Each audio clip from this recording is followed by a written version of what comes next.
Dionisa Neto López, les voy a hablar un poco sobre finanzas personales con el libro de Santiago Rodríguez como referente.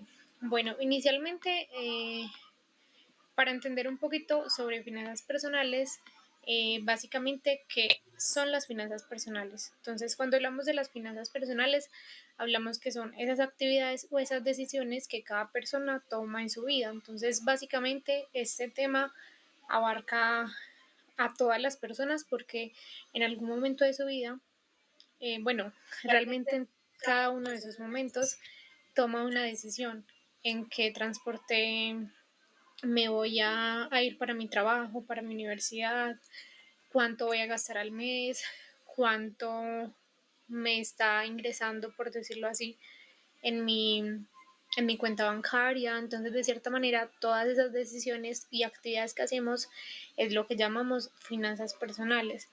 Hablamos de que son de diferente índole, es decir, hay algunas que son actividades cotidianas e inevitables, como por ejemplo las de día a día, o también hay otras que son con periodicidad, que más o menos es como pensarlo a un futuro. Entonces me quiero comprar una casa, un apartamento, un hotel, X o Y cosa que queramos planear y cumplirlo a futuro.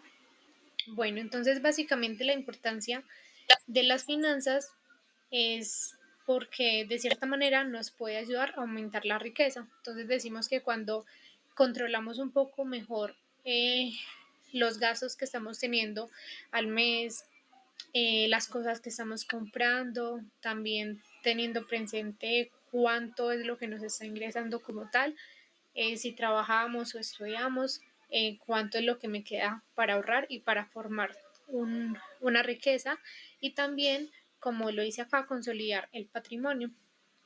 Bueno, también por otro lado, nos ayuda a establecer metas financieras, es decir, lo que hablamos ahorita, me quiero comprar algo, entonces, ¿cómo voy a lograr reunir ese capital o, o, ese, o esa suma pues en dinero para poderme comprar eso?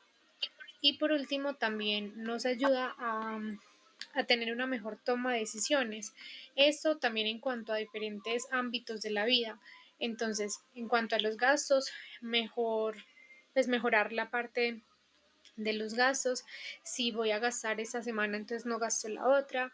Si estoy gastando cierta cantidad y no me está alcanzando para mis otras deudas, entonces también cómo controlamos ese gasto. También en cuanto a lo del ahorro, de cierta manera, al aplicar las finanzas eh, en nuestra vida, nos va a ayudar también a saber, ¿podemos ahorrar? ¿No podemos ahorrar? Y si sí, ¿cuánto lo podemos hacer? Por otro lado, también hablamos de temas en la financiación, si queremos tomar un crédito para comprarme algo, una casa, un carro, entonces también mejorar esa toma de decisiones en cuanto a la financiación. Entonces, si es un crédito, cuánto es la tasa, cuánto son las cuotas, realmente qué monto me beneficia y a cuánto tiempo y demás. De la misma manera, también en el tema de inversión, si invertimos en un fondo, recibiremos más o en otro recibiremos menos, hacer como esa comparativa en cuanto a eso. Y también un tema muy importante es en cuanto a los seguros y la pensión. Básicamente este tema está muy ligado pues a la vejez. Entonces, de cierta manera, tener este tema resuelto desde que empezamos a trabajar va a ser siempre una un beneficio para nosotros y para nuestro futuro. Entonces, básicamente la importancia de las finanzas está en estas cosas. Bueno, por otro lado, entonces hablamos también que las finanzas personales, como lo dice el nombre, son personales. Entonces, estas a su vez cumplen, o bueno, se dividen, por decirlo así, según el ciclo de vida. Es decir, que cuántos años tenemos, qué tipo de profesión o actividad hacemos, o también nuestro núcleo familiar. Si, por ejemplo, no es la mismas finanzas personales a una persona que tiene 18 años y que todavía no se ha podido graduar, que todavía no trabaja, a otra persona que ya que es profesional, que no tiene hijos o que de lo contrario ya tiene hijos, tiene una familia. Entonces, en esa parte hablamos de que un estudiante, por ejemplo, en su etapa como estudiante, la acumulación de dinero va a ser más bien baja porque todavía no tiene una fuente de ingresos pues muy alta o seguro como si tuviera un trabajo. Hablamos también que en el nivel profesional, en esa etapa entonces empieza a aumentar la riqueza y también permite construir un patrimonio. Y por último, en la etapa de vejez, por decirlo así, diríamos que entonces se reduce la riqueza que construyó durante toda su vida y también hablamos de desacumulación, es decir, que ya puede ir gastando todo el patrimonio que trabajó pues arduamente en su vida. Bueno, entonces es importante hablar del ciclo de vida porque básicamente es lo que nos hace diferenciar de las finanzas personales de los demás. Cada persona tiene sus finanzas en específico que se adecuan según la etapa en la que esté. Bueno, también está un tema que es el perfil de riesgo, es decir, qué tan arriesgados somos.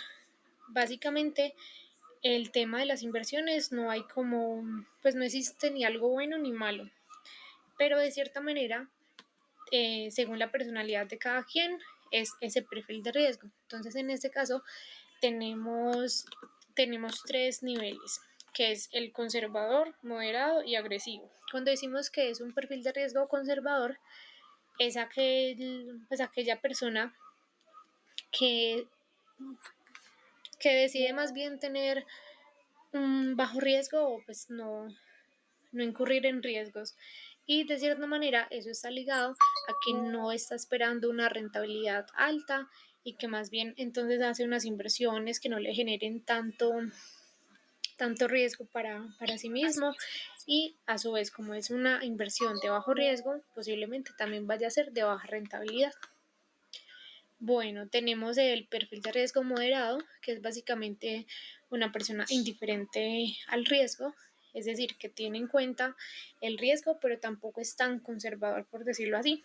Entonces, diríamos también que espera una rentabilidad media, o sea, que tampoco es como no, invierto poquito para obtener poquito, pero tampoco el extremo de no voy a invertir demasiado así lo pierdo. Entonces, es más bien como una rentabilidad media. Por último, tenemos el perfil agresivo, que básicamente es aquella persona que sí opta por el riesgo y que prefiere como tal tomar riesgos para poder ganar y poder tener una rentabilidad alta.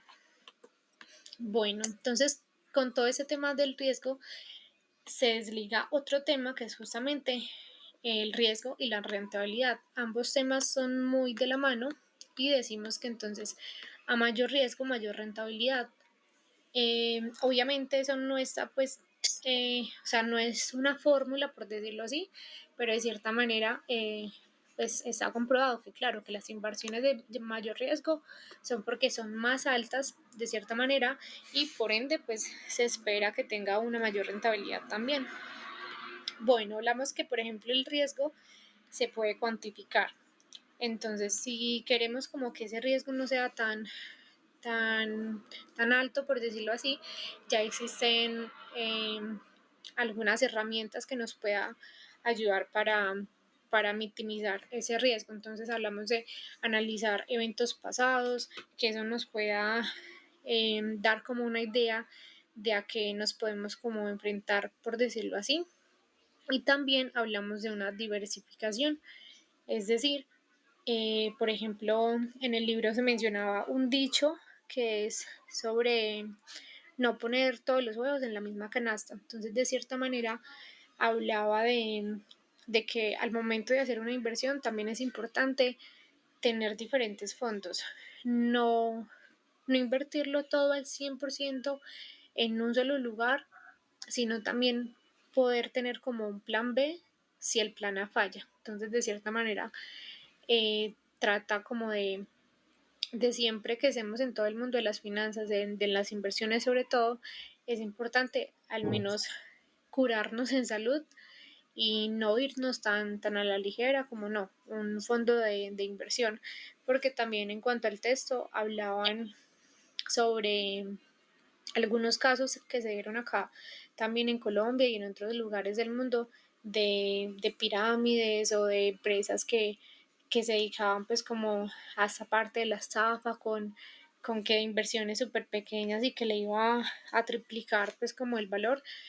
Entonces en el libro básicamente hablan de tener muy en cuenta eso, la diversión.